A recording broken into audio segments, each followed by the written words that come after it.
And just say, like, KT threw the game on Dragon, and that was the end of it. Like, that's just, I feel like that mischaracterizes Game 1. Yeah. Let's move into Game 2 and see what happens as we move into more interesting Fearless drafts now that the big picks are gone. The Rumble, the Ryze, the Pantheon, the Ambessa, the Taliyah. With Taliyah gone this early, it really opens up a lot. Like, the Azir is always going to be burned into your screen on that red side first ban. Nico continues to be high prio. They take away the Annie from Vikla, which does make sense. Him on those utility picks, pretty crazy. BDD doesn't get his classic Orianna either. That's going to remain first 2 bans here. No Wukong ban thus far. Yunara still available. Yeah, I mean, they could just go for the Wukong ban this time, and okay, never mind. Looking for the Wukong first pick, probably, after this. Does look like that. You would assume the Ornn ban that BNK went for last time should swap as well. Yeah, I'm curious what they're going to ban instead, as there's still a lot left available. The Corki is also gone, by the way, which is kind of funny, as there's a lot you can trade here, like Trundle, for example, not necessarily something you want to blind. Take away BDD's Yone, not one that he is known for, but has played a few games of it. I think this makes it a first pick Wukong here, but what you get in trade is a little bit more interesting. So you could prio a bottom lane pick. This is something we saw BNK do, where they picked the Kai'Sa early previously. Instead, with the Trundle no longer a factor, they'll just put clear on the Scion, potentially look for a front to back. Well, Trundle's not a factor because they selected it themselves. Okay. So Trundle not a factor into the Scion, of course. yeah, because they're not going to play Trundle top. Well, they could have. But it might become an even stronger factor because the Cassante is looking to be potentially locked in here for perfect. Interestingly, with the Aurora. This is a pretty weird approach here from KT Rolster. And it's very open-ended here for BNK. So you get the Scion because they don't have Trundle, because they already locked the Wukong. You get Trundle yourself. Now you don't have to worry about Jarvan because they locked the Wukong in. So you get the Sivir pick. And you're feeling great, I think, in this draft so far. See what they want to protect this Sivir with in the second phase. Could just try to eliminate some of the support picks that are strong into her, like the Alistar, which they, I believe, did ban last game as well. Yep, that was their second ban here in the second phase. I think the Kai'Sa first, which works with Wukong and Aurora very well, and can just kind of circumvent the Scion and Trundle very well. I love that we're not seeing blind Trundle. They're like, no, we have the right Trundle angle here. Yeah. We got it with Scion. We're ready to front to back. Makes a lot of sense, and now they can just pick scaling behind it and have a really beefy front line. Not a whole lot of engage, but you have a lot of space to be made by those first couple of picks, and a champ that loves space to be made for her in the Sivir. We also know, you and I have talked about this a lot, that Peter has only played one Bard game in his career, and it wasn't great, so you're probably not too worried about that pick. Yeah. You and I cast that one. That was rough. It was not great. Even though Sivir could be decent into Bard because of the spell shield, it works really well with the rest of KT's comp, but I just don't think they're going to play it. They take the Jhin away instead, so have limited Duck Dom purely, rather than banning away any of the support pool. As Poppy's taken away again, Victor, which also is a great scaling mid laner here for this draft that's going to go late and look to front to back, makes a lot of sense. Yeah, I think that's fair. The only issue is that now you give Kellen the Alistar. Yeah, I think he does want it. I think he's going to be able to take that, as since you already know what BDD is on here, you, I think, want to get the prio pick, and that's what they're going to look for. So they take the Alistar because they don't want to play Sivir into it. It's also strong on the lane. And we end up with Xayah into this draft? Interesting. Xayah with Rakan, so a lot of great follow-up for this Wukong. There's a lot of strong engage here, and Sivir Spell Shield is pretty bad into Wukong in general. So that part is good, but Xayah trying to cut through this front line can be problematic. Let's see what Vikla ends up on here. Mid Arma. What's going on here, Vikla? I don't know about that. What are you doing? Mid Morgana. He said it was an any counter pick. They don't have enough damage. Okay, so hear me out though. Like, I'm listening. If you go Blackfire Torch, Leandri's, like you kill the you kill the Cassante eventually, right? And also Morgana's spell shield, pretty good into Wukong on the initial setup, pretty good into Rakan engages, and like weirdly enough, Morgana in team fights, if you can just bind the Wukong as he's trying to get to you, then he does nothing. If you bind the Rakan, like with the Q, he does nothing, right? Like, you actually have the ability to shut down any type of engage or setup here of one of these forms of trying to get on top of you here from KT. And KT goes Xayah, not because I think it's good in the matchup necessarily, but because they know that they have such a strong front line and such strong engage that a range issue won't matter. Quick, clean, impressive. Looking for a BNK 3-0. Game 1, if there's anything to go by here, might actually... is looking for the Genji to pick T1 Chaos angle as well. I don't know if we're going to go that deep in this one, but a lot of Western representation here, looking for BNK to potentially win this series. I think KT have a solid draft here, especially when you consider the Morgana is a little bit more niche, a little bit tougher to pull off, but I'm just starting to trust Ryu now, Valdez. I think BNK have the right tools in this game. Well, I want to see it happen. Let's see if it does as we hop on the rift for game number 2. 소환사의 협곡에 오신 것을 환영합니다.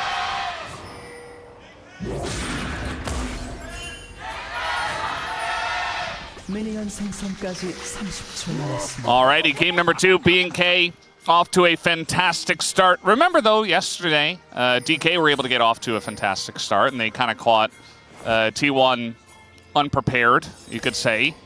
A little bit rusty, perhaps, and then T1 did come back to win the series, so still have to give credit to KT as the legend team, as the higher seed, to potentially come back. Not saying that it's a guarantee, especially with how BNK played in game 1. Yeah. The amount of resources Diablo is getting, we haven't really seen this too much this year. Like, we've seen it in previous metas, like, obviously T1 is the team that comes to mind the most. Or funnel metas. Or you just, yeah, well, it's funnel metas, but like, where you just play through like diving bottom side, Faker gets prio, they're playing double marksman, and it's like, Guma's going to take over the game, we're putting everything into this, it's going to work. But BNK have their own unique take on just put Vikla on any sort of utility, went for the utility build last game on the Talia. Now he's playing Morgana a second time, which is more protection because there's already Spell Shield for Diablo. Now he's going to have Black Shield, and he's going to scale incredibly well. Now level 2 is a new level of committing to 80 carry pressure. He's actually not going to commit to the gank. He's just going to go over here and take this buff. Imagine if he went pillar second. That would just be the most psychotic thing. Like the gank with the Trundle level 2 in the bottom lane. That would be insane. If you look at Morgana's runes here, it's not going to help her win this lane. It's going to help her like try to do a little bit more damage back, as he's a Scorcher. As you can see already though on the minimap, Morgana is not really in a good spot in the game right now. Vikla did win on it, yeah, before. We didn't like it then. It worked though, like we mentioned in the pregame. I'm not sure if it's going to work really well in this matchup either, as BDD is dominating the lane thus far, keeping it pushed in, keeping that prio. He's CSing well though, and that is all you got to do in these early levels. As here comes Raptor. He's late though. Here we go. Duck Dom in a rough spot. They're going to heal. Diablo is getting pretty low, but they're not going to expect Raptor to show up, as now should be able to force this flash out of Peter. They get it there. And now they're on the chase here for Duck Dom. Cuz is going to show up, and now the feathers pulled back. Raptor in a bit of trouble, has to flash himself. As now Duck Dom just on the chase, the double flash follow, gonna force that one out of Diablo 2. First blood given over to Duck Dom. Yeah, it's just too good of a trade for KT in the initial salvo. They end up getting such a health advantage that even though Raptor's first on the play, he's still just a Trundle and is not able to solve things there in that bottom lane, and the rotation from Cuz comes in. Wukong not really known for his early game skirmishing, but the advantages that Duck Dom had there, as well as the flash he had there at the end, able to do a lot of work on the chase down. So a lot of summoners are down. We have 6 summoners down in terms of flashes here on the Rift, as well as those secondary summoners for supports, but watch how this happens initially here as Kellen goes in, but Diablo gets knocked up, which means that he takes a ton of damage here from Duck Dom, trying to bait them in because Raptor's coming down. If you look at the minimap though, you can see rotation of Cuz over, Duck Dom baits them into this brush here, and then, now we're too deep. And Duck Dom is able to get the Feather Call back. Raptor flashes away, they're able to follow with this flash here from Duck Dom. Cuz gets the follow-up flash as well. Does this without red buff, by the way, on the Wukong. Pretty impressive. Yeah. This is the BNK we were expecting. You know, they start a fight and they're not going to back down. They don't run until it's very late. As, by the way, on this patch, Cassante 0 and 5. Morgan, 2 of those losses with Bro, Kingen, and Shiu taking some losses as well. So maybe Perfect can help the win rate of Cassante a little bit here today. Yeah, Perfect not known really to Aatrox. As another loss streak here on the Alistair, as you guys can see. 1 and 5, but the last 5 in a row. Perfect's going in on this one. He does have the shield and the dash. He's totally fine. But not exactly feeling very good about this lane into clear at the moment. Fine for now. Has a cookie, so that will help you when you have this much health. Certainly makes you feel like you can kind of do anything, but he just really wants to get this wave pushed in. Wants that minion so badly, and he is not going to get it. Yeah. That's just the thing about Sion, is that early actually is trading is kind of ridiculous. Guess who's back? Back again. It's Raptor in the bottom lane. As who could have expected this? Apparently not KT. As that's going to be the end of Duck Dom. No flash available. Even Perfect has the flash. Was going to get flash shield bombed. And I mean, that's BNK right back on the board. Clear flashes and his shield explodes and he gets one more auto. He's dead. He's also so incredibly close to 6 at that moment. Does get 6 now. And that's going to be the TP back from Perfect. Flashless now. They punish the flashless Xayah, who obviously doesn't have level 6. And they exchange their bottom side. Kellen even trying to get these minions to crash into the turret is unsuccessful. Just annoys Peter. And now Duck Dom's back, but the lane swap here, as they did get the flash out of Perfect. And again, pretty good start here for BNK. Obviously the initial bottom side play did not work out, but this time he's got control vision here. There's no flash for this Xayah. Gets stunned and then pillared and just taken out. The kill going to Diablo as well, as the worst of it here for K2. Picks up a BF sword on the return. Yeah, I just feel like it should be very predictable at this point, you know, that Raptor's probably going to look for another gank, that he's going to try to get his bottom lane far ahead if possible. The first gank didn't work, but he can always come back. I think the second that Peter steps away from the lane, Duck Dom has to respect the Alistair. Like, he has to back away with no flash. But he didn't, and instead he's just going to go down, as now, trying to trade onto Sion. Sion finds that very funny. End up taking a decent amount of damage, though. Yeah. And it's going to heal up off the fruit. Still a good position here, obviously, because this objective on the bottom side is up here for KT. So the lane swap not really giving a big benefit to BNK just yet, as they're not going to be able to punish this flashless Cassante on the top side, and Grubs haven't spawned yet.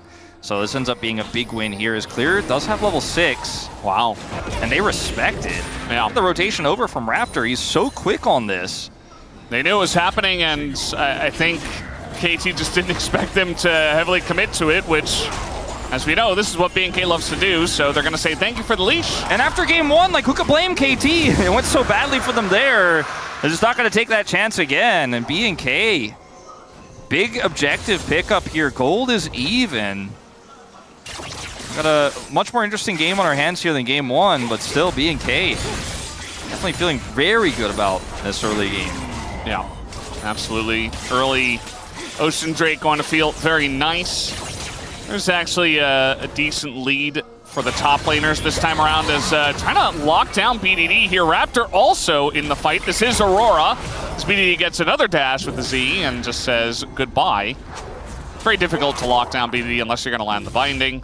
Still a really cool attempt there from Vikla, and it's a trade of ults that I think you favor as BNK. The Morgana ult, way less value than what BDD's ult's going to be, or would have been, on this Grub fight.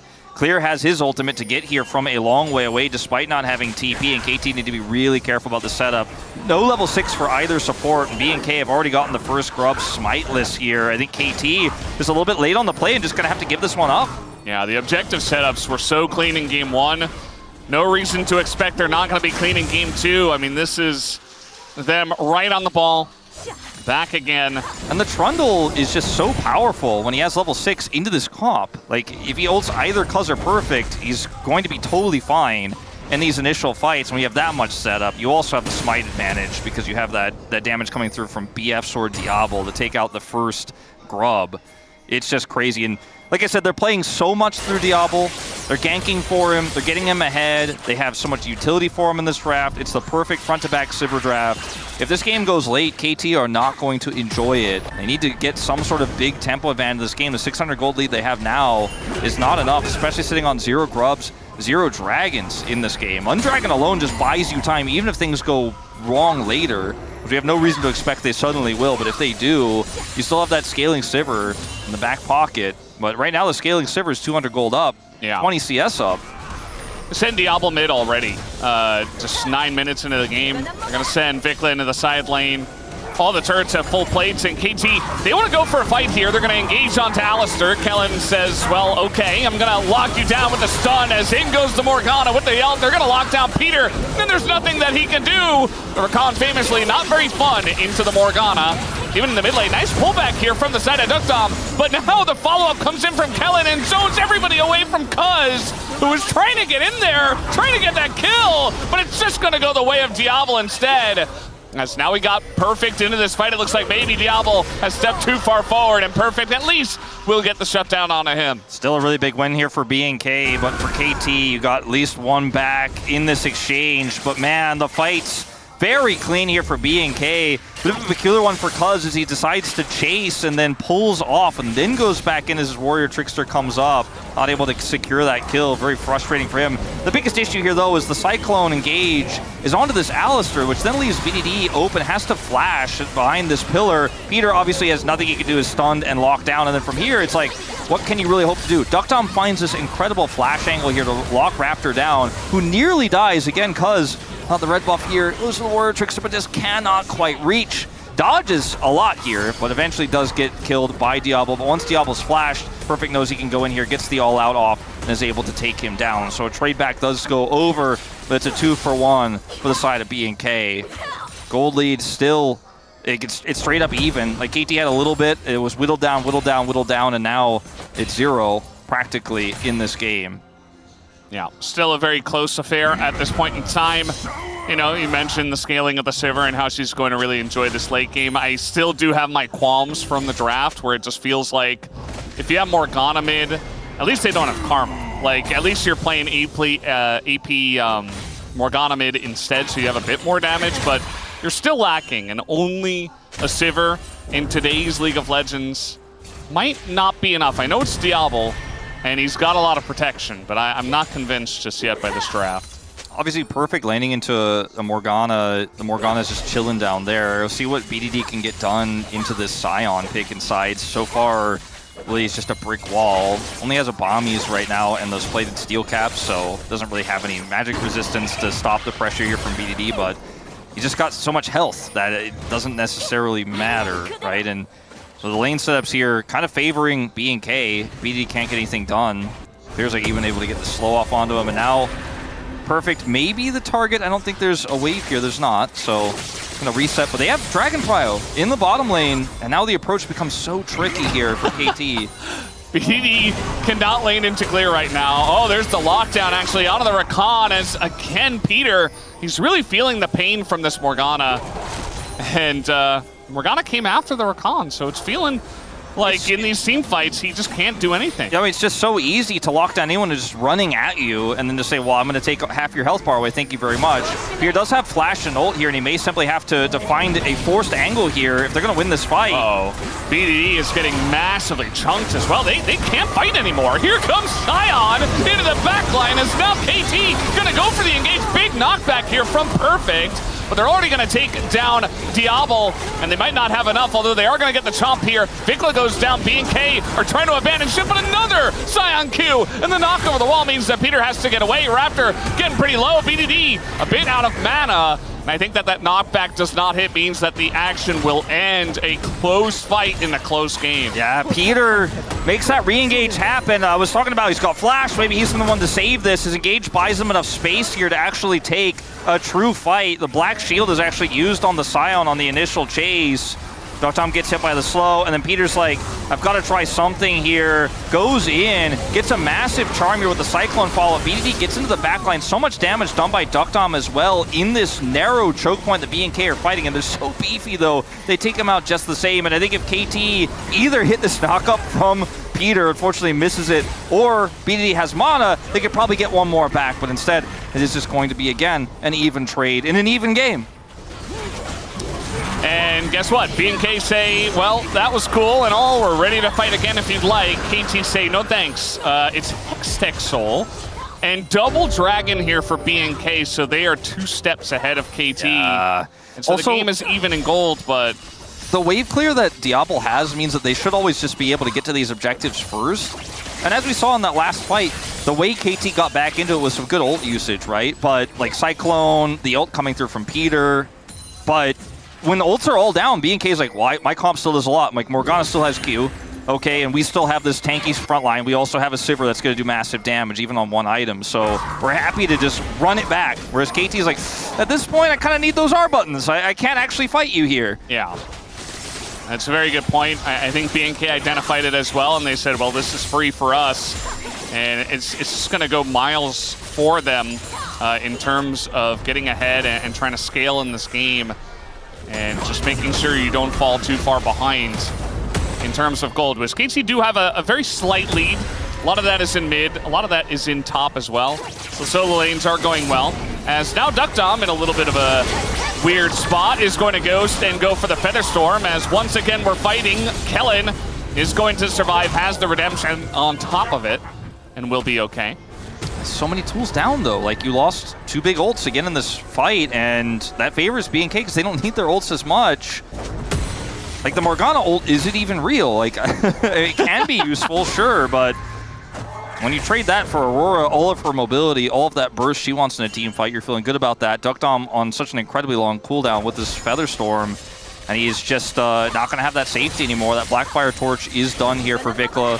Going to add a lot more damage in these fights now with his upgraded Sork Pen boots because they have feats of strength. KT is starting this objective up, but again, BNK, all they really have to do is show up, do that wave in mid, and they're ready to fight. And they've got choke point control here. Yep, trying to get into that banana brush, and this is what BNK's comp does. They're looking for Duckdom. They're going to force his flash already. Kellen probably going to have to do the same, though, as here they go. The engage comes in from the side of KT. Diablo in a big World of Hurt gets super low. Meanwhile, Clear getting 1v1 by Perfect, who should take him down, and that will be the kill going to KT, and should be the Rift Herald as well. Okay, they grab Rift Herald here. It's a really massive play from Cuz on the Flash Cyclone, and it's BNK that stepped just a bit too far forward, and even though Kellen has a Black Shield for the escape, the Cyclone is going to catch multiple members. Vikla here. Vikla? Just trying to be annoying. He almost got it. Sometimes you could steal those away with a cheeky burn. Not this time.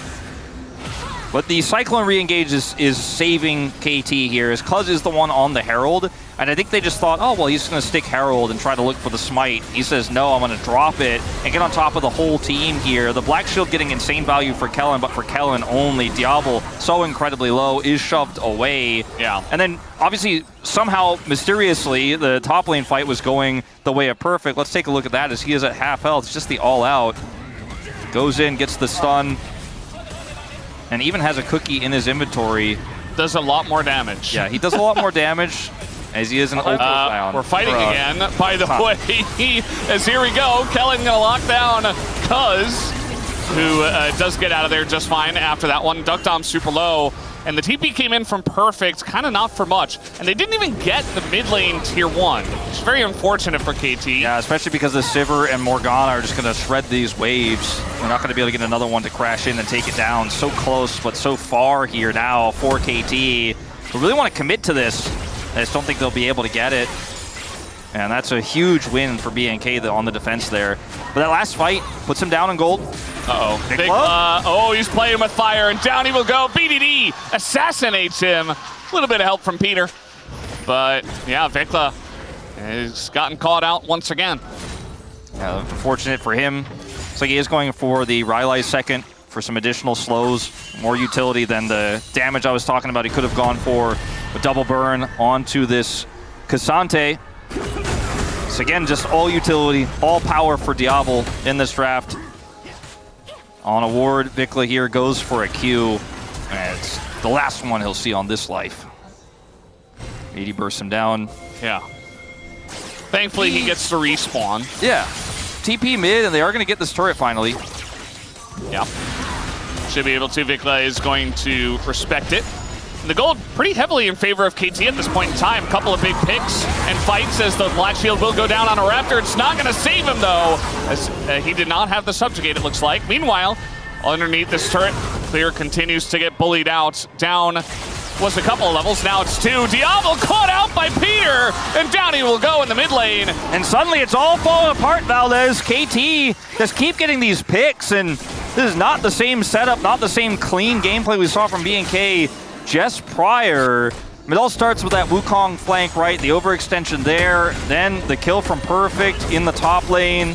Now the picks going into Vikla, then Diablo. 2 more kills over to KT. 4,000 gold is now their lead. And even though Double Dragon is BNK, as they get the first of the Hextex, BD is going to grab another turret here in the bottom lane. And Raptor here is just trying to fight for vision, fight for prio, just gets cycloned to death. Sure, he's caught, you know, he's Trundle, but he doesn't have ult, so... This is Peter calling for this, and look for it. You get it. There you go. Let's go bot. Pretty simple. He has ult. He finds Diablo alone, and it's pretty elementary from there. So KT have this pretty massive lead at 20 minutes into the game. Let's see if their Otacon take is as clean as BNK's was in game 1. I think it needs to be. You know, Diablo hasn't really had a big effect on this game yet, but he's still only 2.5 item Sivir. He's getting pretty close to getting scary in these fights. Hasn't really been scary so far, though. And I think KT just don't have prio right now around this objective. They're trying to push mid and trying to pull BNK back, but BNK are just not going to take the bait. They're playing very defensively, very safe here around this objective. As it's harder for KT to go in, and they're better if they have objective control and they look for a turn or a flank, a cutoff onto the back line like we saw from Cuz on the Herald fight. But if they don't answer this mid push, I mean, eventually Duckdom's going to get to this turret and they're going to start taking it down. It's going to get the ult out of Clear as well. Yeah, Clear doesn't really get to play the game. Oh, the blinding on a BDD! The max range, and he is just out of this one. Shut down as Vikla. It's hard to drop turret aggro as Morgana in this case, the Blackfire Torch. Sure. But he's a bit deep on that one. He got the binding. Can they do Otacon? No, they're not gonna. Think so. Nah. It's just not possible in this case, and they're not going to be able to defend their mid-inner either. As Duckdom is just like, well, BDD's dead. I'm going to push this one down. Vikla knows he's very far forward here. And could have dropped the turret aggro a while ago. Oh, he got it back in, yeah, with the W. I think he could have just left. I think his teammates had that one. BDD's not happy about it. We saw in the player cam earlier. Oh, he died. How did he die? How did he die? Well, we know. He re-aggroed the turret. We saw the replay, yeah. So now it's, they got a big shutdown on a BDD. It was 4,000 gold. Now it's 2.7. Still liking KT's chances. The fact that they have a multi-threat comp, and Sion doesn't really exist right now. And Sivir, yes, did hit 3 items, but I'm still not convinced by this draft. We haven't seen a good team fight yet from it, as they might just try to set up here on Otacon once again, though. I mean, they have so much prio that I think they certainly can, and KT have to engage into this comp. Again, it's so much tougher for them when they have to be the ones who make the call. Flank from Perfect to come through as well here. BNK, let's see how they decide to play this. They're going to look for BDD. Yeah, they want to get on a BDD. It's Aurora with ult and flash, though. As the Otacon going to stay leased, actually. KT going to continue on this one. But BDD very far away from his team. Doesn't have his ult either. And it looks like they just want to turn on the BDD once again on the hunt. But this Otacon is certainly in danger. It might just come down to a flip as BDD, and it goes over to KT. They get the Otacon, but BDD is out of the fight. Vikla now able to flash away. Flash on in from the side of Duckdom, though, will take him out. As now, a little bit of a rough one. A little bit of a scuffle as in they go. The Cyclone is there. Kellen's still got his ult, but the massive play from Perfect is going to find everyone. And Diablo is not able to stand up to that, and KT knocked them down. The triple goes to Duckdom after the play from Perfect. Yeah, we were talking about a lot of resources going to the Sivir. The Sivir's on 3 items, but the 2.5 item Zaya is now on 7 kills, 1,000 gold ahead. Duckdom makes massive plays on it. they sacrifice BDD and get everything else. It's the Feather callback timing here with Duckdom that allows Cuz to secure the smite. They get the Otacon, they turn on to Vikla. Raptor has the black shield here, but he's not able to attack or really get any value to anyone. And because Diablo is out of the fight chasing BDD, he's now zoned away. He does very little damage in this fight. Meanwhile, Duckdom is doing all of the damage. He's at full health. This play from Perfect gets the double Q3, has the all-out here on the Diablo. He is deleted. Duckdom picks up a triple, and KT are fully in the driver's seat of this game now. Yeah, we weren't sure what to expect from Perfect in this series, but, you know, kind of like Sue yesterday, who kind of came back out of nowhere. I think Perfect is trying to make a case for himself as well. You know, he struggled a little bit in game one. I feel like everybody on the side of KT struggled, though, so that's not really fair to call him out specifically. Cassante has been beautiful. He's been absolutely destroying Clear in the side lane, and now he makes that play. The guy deserves a lot of respect for what he's doing here in game two. I mean, the man is inconsistent, but on his best days, he is a terror on the Rift, and this is one of those games. You can see he has the highest experience on the whole Rift, and Vikla is now the target inside. Yeah, Ult's gonna come down here on a Peter, but there's really no escape for him as he doesn't have anywhere to go. Easy kill on the Vikla. Not gonna go for the Baron just yet, though. Perfect here, still in control of this side lane. They get the pick top side. Don't think they can go for Baron, like you say. Have a 2-dragon lead. Can, though, you know, fight for vision around it. They have a ton of vision set up deep into the jungle of BNK. It's really nothing that they are unaware of. Perfect is going to get engaged on, but he doesn't care. Well, he has a whole blast team cone is coming here, and they're doing Baron now. They're all chasing Cassante! And there's no vision here, actually, for BNK. Yeah, this on is the Baron. The most BNK play we've seen this series. Must kill champion! Yeah, and they will. They definitely will. I hope they at least get the kill over to Diablo as they get the news about, yeah, that will go over to Diablo. It's actually a lot of gold, but I don't think that KT care. They have 44 petals, Baron buff, Otacon, double Hextech Drake. They have a massively fed AD carry, a lot more fed than the Sivir, although now without Cassante, trying to make a play here is Ellen BNK. on the flank. Maybe he could actually headbutt Duckdom. Duckdom has ult, though, and Ghost. Yeah, Cuz gonna find him. Kellen, considering what he wants to do here, is gonna go for the ults. There's the flash on in, but the follow-up is just non-existent. And now KT does come in. The callback is massive from the side of Duckdom, and the damage is there. Diablo not quite able to do the same. And it looks like this might just do it here in this fight. KT roll over them and take them down. KT Rolster in a phenomenal position now in this game to just end it. They have Baron. They don't know if they can necessarily kill the Nexus off this play, but there are some long death timers. We are 27 minutes into the game, and with this mid being completely open right now and the Baron buff minions, they are going to at least get a crack at it. They'll take out this inhibitor and look to push. 25 seconds left on the Sivir, which is the main source of wave clear. I think KT just have enough damage. Yeah, they can easily take this one up. And with the Baron buff especially, they will be able to get on in and take down this Nexus, as Kellen and Raptor not going to be able to do anything. KT strike back, and we do indeed have a series on our hands. This has been a good one, man. I'm really enjoying both sides.